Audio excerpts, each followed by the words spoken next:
เวลล์ซึ่งเป็นนักวิจัยที่เขียนตำราการวิจัยเชิงคุณภาพออกมาจนเป็นที่ยอมรับได้กำหนดรูปแบบการวิจัยเชิงคุณภาพออกมา5รูปแบบคือการวิจัยเชิงชาติพันธุ์วรรณาหรือ Ethnographic Research การวิจัยเชิงปรากฏการณ์วิทยาหรือ Phenomenological Research การวิจัยแบบกรณีศึกษาหรือ Case Study Research การวิจัยแบบสร้างทฤษฎีฐานรากหรือ Grounded Theory Research และการวิจัยเชิงบรรยายหรือ Narrative Research สำหรับการวิจัยเชิงบรรยายนั้น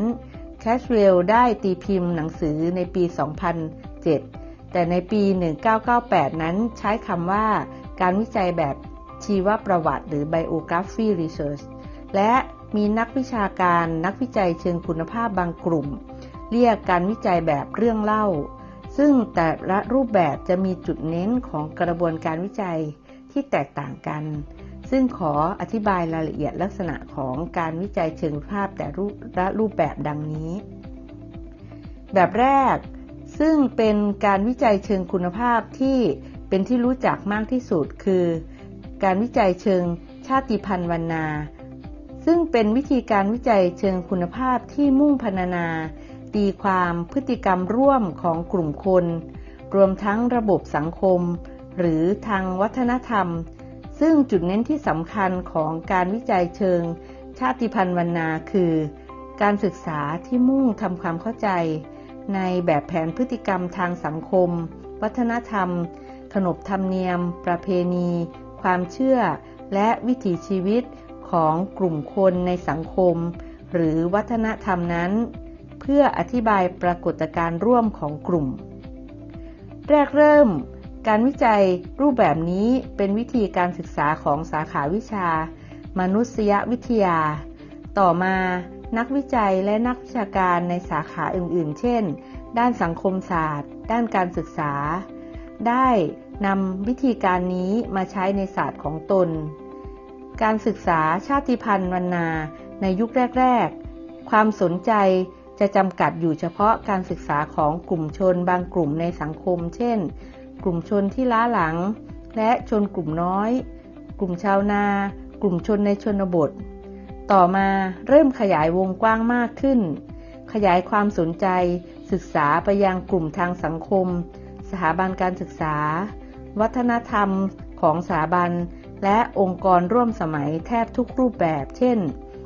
สังคมเกษตรกรรมกลุ่มกรรมาชีพ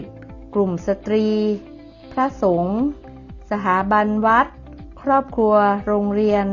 ชุมชนในเมืองโดยได้ทำการศึกษาวัฒนธรรมความคิด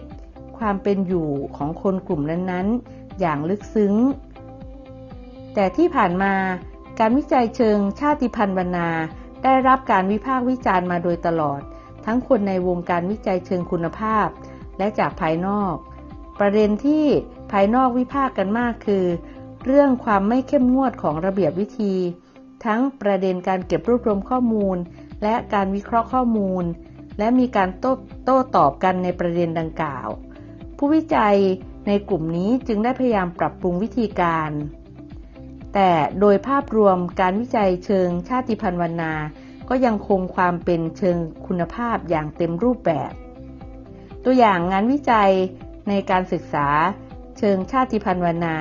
เช่นการวิจัยเรื่อง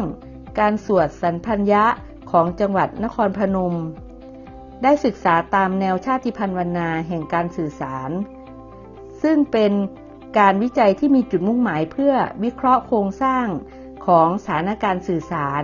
ในการสวดสารพัญญะและวิเคราะห์องค์ประกอบของเหตุการณ์ในการสื่อสารในการสวดสารพัญญะการวิจัยเชิงปรากฏการณ์วิทยาหรือ Phenomenological Research ความหมายของปรากฏการณ์วิทยามาจากคำในภาษากรีก2คำคือคำว่า Phenomenon และ Logos คำว่า Phenomenon หมายถึงการปรากฏตัวขึ้นการแสดงตนในวิถีทางของบุคคลส่วนคำว่า Logos หมายถึงการคิดหรือแนวคิดการคิดพิจารณาแบบมีเหตุผลเพื่อให้ปรากฏภาพความเป็นจริงขึ้น ดังนั้นความหมายของการศึกษาเชิงปรากฏการณ์นิยมจึงเป็นลักษณะการศึกษาลักษณะร่วมหรือแก่นเอเซนส์ของเรื่องที่ศึกษาหรือแก่นแท้ของการรับรู้แก่นแท้ของการตระหนักรู้เกี่ยวกับประสบการณ์ของบุคคลตามที่เป็นอยู่โดยไม่อาจแยกการศึกษาของบุคคลออกจากโลกที่เป็นอยู่หรือสิ่งแวดล้อมนั้นดังนั้นผู้วิจัยจึงต้องอธิบายถึงพฤติกรรมที่กลุ่มคนแสดงออกมาและค้นหาความคิดความเชื่อที่มีผลต่อการแสดงออกถึงพฤติกรรมนั้นที่ซ่อนอยู่ภายในบุคคลเนื่องจากนักวิจัยปรากฏการณ์นิยมเชื่อว่าความจริงเป็นสิ่งที่ศึกษาได้จากประสบการณ์ชีวิตและประสบการณ์ชีวิตเป็นเป้าหมายสำคัญของการศึกษาดังนั้นการศึกษาเชิงปรากฏการณ์นิยมจึงต้องเข้าใจคำว่าประสบการณ์ชีวิตอันหมายถึงความเกี่ยวข้องของบุคคลที่มีส่วนร่วมในเหตุการณ์หรือสถานการณ์เดียวกันบุคคลจะรับรู้และให้ความหมายต่อประสบการณ์นั้นตามความเข้าใจและการรับรู้แต่ละบุคคลซึ่งขึ้นอยู่กับปัจจัยทั้งภายในจิตใจปัจจัยภายนอกของแต่ละบุคคลผู้วิจัยจึงศึกษาการรับรู้การให้ความหมายของบุคคลโดยคำนึงถึงการเป็นอันหนึ่งอันเดียวกันกับสภาพแวดล้อมโดยไม่แยกออกจากกันได้ตัวอย่างงานวิจัยที่เป็นปรากฏการณ์วิทยาเป็นการศึกษาเรื่องปรากฏการณ์ทางสังคมของชุมชนป้อมมหาการมิติใหม่ในเส้นทางการเป็นสมัยใหม่ของไทยซึ่งการศึกษาในเรื่องนี้เป็นการสังเคราะห์การเปลี่ยนแปลงของชุมชนในป้อมมหาการซึ่งเป็นชุมชนที่มีความขัดแย้งทางกฎหมายกับกรุงเทพมหานครในประเด็นการรื้อถอนมาร่วม20ปีในขณะเดียวกันชุมชนได้มีการรวมตัวและใช้มิติทางสังคมและวัฒนธรรมมาเป็นการต่อรองเพื่อให้คนในชุมชนยังคงดำรงอยู่ในป้อมมหาการในฐานะของผู้สืบทอดประวัติศาสตร์วัฒนธรรมและภูมิปัญญาดั้งเดิมของชุมชนแห่งนี้ร่วมกับการเป็นกลไกร่วมพัฒนา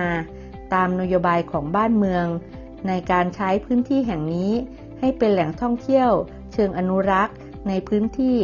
ตามแผนพัฒนาเกาะรัตนโกสินทร์ภายใต้คำถามสำคัญว่า 1. ถ้าหากรัฐยังคงใช้นโยบายการไล่รื้อชุมชนแห่งนี้โดยหวังคืนพื้นที่ของรัฐสิ่งที่รัฐต้องเผชิญ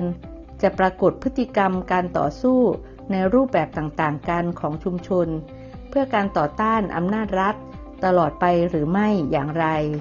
2. ถ้าหากรัฐเปิดโอกาสให้ชุมชนแห่งนี้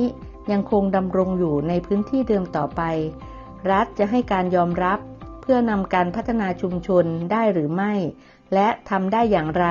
ในเชิงกฎหมายและในการควบคุมพื้นที่